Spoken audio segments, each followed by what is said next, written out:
Hello everyone, myself doctor Aanchal Agarwal. Welcome to my channel. Hopefully आप सब ठीक होगे। आज का जो हमारा लेक्चर है वो हम कुछ डिफरेंशियबिलिटी के क्वेश्चन देखेंगे कि अलग अलग हमारे पास अगर डिफरेंशियबिलिटी के क्वेश्चन आ रहे हैं उनको हम कैसे सॉल्व कर सकते हैं।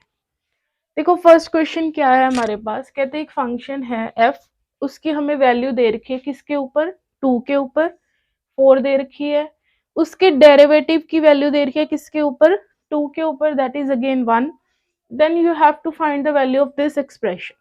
okay, देखो हमें पता है कि डेरिवेटिव का अगर हमें वैल्यू दे रखी है एट 2, वो क्या होगी, x goes to 2, f of x minus F of two कितना है हमारा 4 upon x minus 2।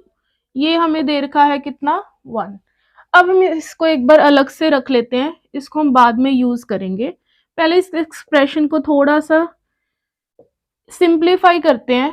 X square F of 2 हमें दे रखा है कितना 4 minus 4 F x upon x minus 2। 4 common निकाल लेते हैं तो अंदर क्या बचेगा, देखो आपके पास F of X X square minus F of x upon x minus 2। ये चीज बच गई। देखो हम अब इसको भी यूज करना चाहते हैं और हमें पता है नीचे क्या है, x माइनस 2 है। तो अगर हम प्लस माइनस 4 करवा दें, यहाँ पे प्लस 4 करवा दें, माइनस 4 करवा दें, तो आपके पास ये एक्सप्रेशन भी यूज हो जाएगा। और x square minus 4 upon x minus 2 की लिमिट भी हमें पता है कैसे निकलती है, वो हमने पिछली क्लासेस में देखा है। मेरे चैनल पे वीडियो पड़ी हुई है लिमिट्स की, आप चेक कर लेना फैक्टराइजेशन मेथड से। ठीक है, तो हमने इसमें क्या किया, limit x goes to 2, x square minus 4 plus 4 minus f x upon x minus 2। अब इसको क्या करेंगे, अलग अलग कर लेते हैं, इधर लिख लेते हैं। अलग अलग किया तो ये क्या बन जाएगा 4 time limit x goes to 2, x square minus 4 upon x minus 2, plus हम लिमिट अलग अलग क्यों कर पा रहे हैं, क्योंकि इंडिविजुअल लिमिट्स क्या कर रही हैं, एग्जिस्ट कर रही हैं, तभी हम अलग अलग कर सकते हैं, अदरवाइज अलग अलग नहीं कर सकते। ठीक है, नेक्स्ट क्या आएगा, limit x goes to this thing. यहाँ पे माइनस क्या करेंगे, कॉमन निकालेंगे। क्यों, क्योंकि हमें किसकी वैल्यू पता है, एफ एक्स माइनस 4 की, तो उसी को हम यूज करते हुए F x minus 4 upon x minus 2। ये क्या आ जाएगा 4 टाइम, इसकी लिमिट क्या आ जाएगी by factorisation, x minus 2 common निकल के कैंसिल हो जाएगा, x प्लस 2 बचेगा, तो उसकी लिमिट क्या आ गई 4 माइनस, इसकी लिमिट हमें गिवन है कितनी है 1, तो ये क्या आ जाएगा 4 इंटू 3 दैट इज 12। तो हमने इसमें किया क्या, आप दोबारा से एक बार रीचेक कर लेते हैं।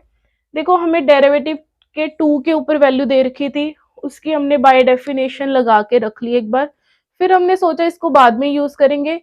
इसको सिंप्लीफाई किया, इस एक्सप्रेशन को कैसे सिंप्लीफाई किया, हमें दिखने लग गया कि जब हमने एफ ऑफ 2 की वैल्यू पुट की 4, तो हमारे पास ऐसा कुछ एक्सप्रेशन आ गया। तो हमें दिख रहा है कि हमें यहाँ पे 4 साथ में दिया हुआ है, तो हम इसको यूज कर सकते हैं। तो हमने दिमाग में आया कि प्लस माइनस 4 करवा दे तो हमारी बात बन सकती है। फिर क्या की, लिमिट अलग अलग कर ली। लिमिट अलग अलग कब हो सकती है, जब इंडिविजुअल लिमिट्स क्या हो रही हो, एग्जिस्ट हो रही हो। हमें पता है कि ये भी इंडिविजुअल लिमिट एग्जिस्ट कर रही है, ये हमने किया ही हुआ है पिछले लेक्चर्स में, आप मेरे चैनल पे वीडियो चेक कर सकते हो, मैं डिस्क्रिप्शन में डाल दूंगी उसका लिंक। तो आपके पास ये आंसर आ गया। क्लियर। देखो अभी हम इस तरह के कुछ क्वेश्चंस देखते हैं। देखो हमें क्या दिया होता है ऐसे क्वेश्चंस में, एफ की हमें कुछ रिलेशन दी होती है कि एफ कुछ रिलेशन को सेटिस्फाई कर रहा है, जैसे यहाँ पे दे रखा है हमें ये चीज, और हमें एक और कंडीशन दे रखी है कि डेरिवेटिव ऑफ एफ एट 0 कितनी वैल्यू दे रखी है 2, इसको भी हम यूज करेंगे। और हमें दे रखा है एफ क्या है, डिफरेंशिएबल है हर जगह पे। Then you have to tell कि एफ ऑफ एक्स क्या होगा। ठीक है, कुछ ऐसे क्वेश्चंस देखते हैं कि अगर हमें कुछ एक्सप्रेशन दे रखा हो जिसको एक्स के एफ क्या कर रहा हो, फॉलो कर रहा हो, तो एफ ऑफ एक्स कैसे फाइंड आउट कर सकते हैं। इसका सोल्यूशन देखते हैं। देखो हमें सबसे पहले क्या दे रखा है, ये चीज दे रखी है, इसको भी हमने यूज करना है। हमें दिया हुआ एफ क्या है, डिफरेंशिएबल एट एवरीवेयर। इस तरीके के क्वेश्चंस को सबसे पहले आप स्टार्ट करोगे इससे, डेरिवेटिव से, x is equal to 0, f of x plus h minus F of x upon क्या आ जाएगा एच। ठीक है, ये चीज आ जाएगी। अब हमें गिवन है F of x plus Y किसके बराबर है, F of x plus F of Y. ये for all X comma Y के लिए ट्रू है। तो हमने क्या किया, यहाँ पे इसको लगा दिया, तो ये क्या आ जाएगा तो ये क्या कर गया, हमारा कैंसिल कर गया। ठीक है, तो ये क्या आ जाएगा, limit h goes to 0 f of h upon h. तो हमें दिखने लग गया कि एफ डैश एक्स किसके बराबर आ रहा है, इसके बराबर आ रहा है।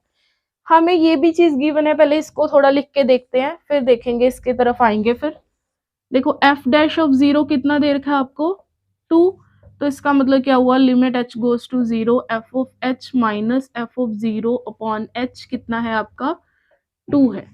अब हम एफ ऑफ 0 की वैल्यू निकाल लेते हैं। अगर यहाँ पे हम x और y को 0 0 रख दें तो क्या आएगा, put x is equal to y is equal to 0 in 1, इसको नाम देते हैं 1। देन आपके पास क्या आ जाएगा, f of 0 plus 0 is equal to f of 0 plus F of 0। तो यहाँ से देखो क्या आ गया, 2 f of 0 is equal to f of 0। तो एफ ऑफ 0 कितना आ गया यहाँ से हमारा 0।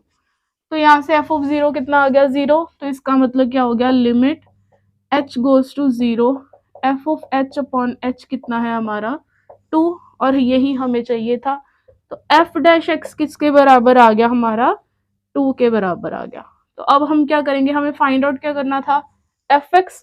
तो हम क्या करेंगे, इसको इंटीग्रेट कर देंगे। इंटीग्रेट करेंगे तो ये क्या आ जाएगी, लेफ्ट हैंड साइड fx और राइट हैंड साइड क्या आ जाएगी 2x प्लस c।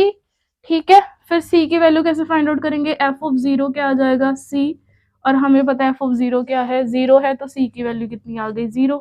तो fx के बराबर आ गया यहाँ से हमारा 2x। क्लियर है ये चीज, ठीक है। तो fx हमारा क्या आ गया 2x। ये हमने क्या किया, जस्ट इस एक्सप्रेशन को यूज किया, इस चीज को यूज किया। यहाँ पे ये एक्सप्रेशन की वैल्यू ये आ गई थी, इसको यहाँ पे पुट किया 2 आ गया। यहाँ पे हमें चाहिए थी एफ ऑफ 0 की वैल्यू, वो हमने कैसे फाइंड आउट की, यहाँ से, और यहाँ से इंटीग्रेट किया, हमारा आंसर आ गया। क्लियर, ठीक है। आप इन क्वेश्चंस को रिवाइज करो, कुछ डाउट है मुझे कमेंट सेक्शन बताओ, और कौन सा टॉपिक आप पढ़ना चाहते हो वो भी बता सकते हो। प्लीज लाइक करो, सब्सक्राइब करो, अपने फ्रेंड्स के साथ मैक्सिमम शेयर करो मेरे चैनल को। Thank you so much.